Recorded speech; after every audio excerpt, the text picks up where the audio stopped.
umva se muyobo byonyine wava mu magambo kuko uyu munsi ni kwa gatatu hanyuma se nimba ari kwa gatatu umunsi aribwo amafaranga bahari nange saba mu minsi cyangwa amafaranga mu subuti buramubaza iki sobora yakazira bwa muyobo ratajya umvuganira ubundi ni wewe wanjye ndakuvuganira niwe ufite umunwa wenyine hano muravuga n'iki n'umuntu hati Yesu we aretse ko nkanga ko ninyima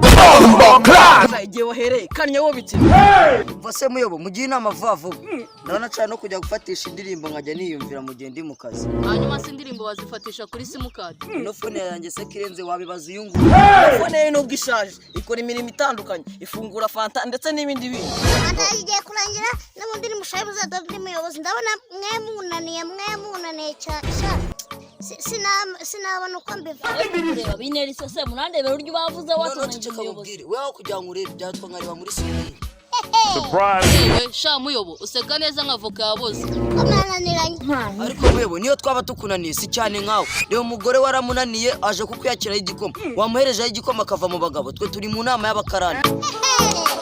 muyobo uraseka neza nkahita nibuka imbwange yapfiriye munsi y'urugo ariko shawora nimufashe ibyatsi wangize ukabaranya umuyobozi ariko twamwitoreye nk'abakarani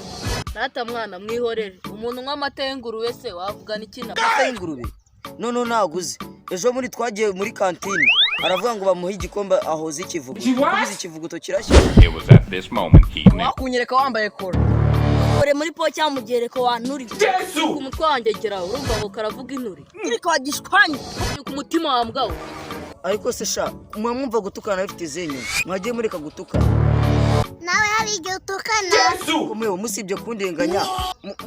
mwambwamwe muvugisha ukuri hari umuntu we natuka ngiye mukundana mwambwamwe ako sinakubwiye ko nzagukunda paka kaburimbi imezemo ibyaha mwambwawe akusha warwaye ubugenda kanwa ku bwonko ako ko mva ari ubugenda kanwa urumva ari ubugenda bwonko naguciye mu ijambo ncemo kuri nemeyemo ariko muyobo kano kazi k'abakarani dukora bisaba imbaraga ariko uyu nguyu ntabwo ajya ko muyobo njye nifite ikibazo nsigaye ndya namara guhaga nkahita mbura peti